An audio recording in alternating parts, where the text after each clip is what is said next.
Esta mañá declarou no xulgado de Chantada o gandeiro en cuxa explotación de Axulfe apareceron mortas case 40 vacas. Investigado pola Garda Civil por un posible delito de maltrato animal e denunciado tamén por presunto delito contra os recursos naturais e o medio ambiente por 3 colectivos defensores dos animais, foi interrogado pasadas as 11:30 da mañá pola xuíza instrutora do caso. O abogado da defensa deste granxeiro argumentou que a morte dos animais veu derivada dun problema sanitario a causa de alimentarse de silo en mal estado. Aludiu tamén ás dificultades económicas da explotación pola crise dos prezos do leite e a falta de liquidez e problemas de saúde do investigado.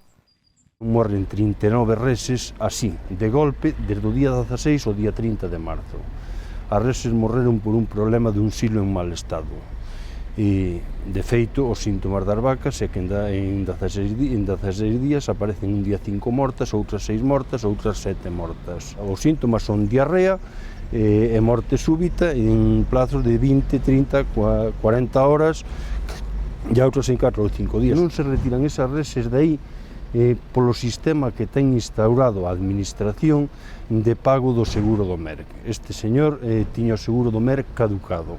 É dicir, hasta que leves 200, 300 euros ao banco non se podía facer o seguro. Entón esperou a facer un seguro e que se fixera a recollida, porque a recollida dos 39 cadáveres son aproximadamente, polos cálculos que fixemos, 6.000 euros.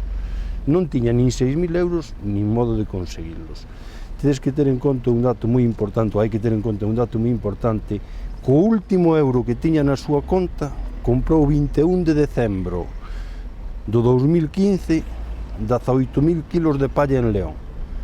Eso e os silos de erva que tiña foilles dando de comer. Cando se acabou eso, se acabou o silo, iba todos os días por un remolques de erva. O letrado xustifica así que a pesar das doenzas do granxeiro, a súa intención tería sido seguir loitando pola explotación, pese a que as vacas xa non producían leite neste momento, estaríanse alimentando de erva verde pola falta de fondos para adquirir pensos, segundo quixo explicar. Que estaba esperando?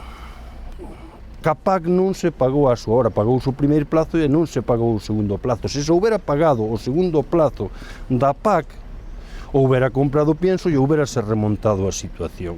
O 25 de febreiro do 2016, é dicir, isto pasa o 16 de marzo, o 25 de febreiro, a Asociación de Defensa Gandeira Vacasán van dous veterinarios e fan unha inspección nesa granxa. Mándase a correspondente nota pola Consellería de Agricultura e todo aparece correcto.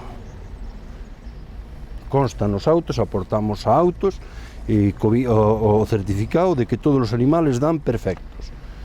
Se houbera un síntoma de desnutrición non aparece así, non hai ese estado de abandono. O único que hai que alarma, que nos podemos preguntar como é posible. Pois é posible deixar as reses mortas ali, na corte, porque non hai 6.000 euros para leválas. O problema económico de falta de pago da PAC ao seu tempo provocou esta situación. É unha das causas que provoca esta situación. E o que vos dixen, desmentir que isto se ha prolongado no tempo e tal. Este é un problema sanitario.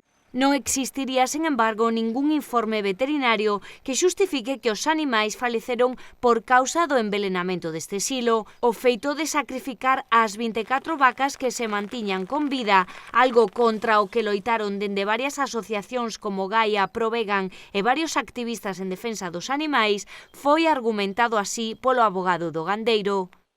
Non foi realmente o que tomou a decisión de sacrificalas.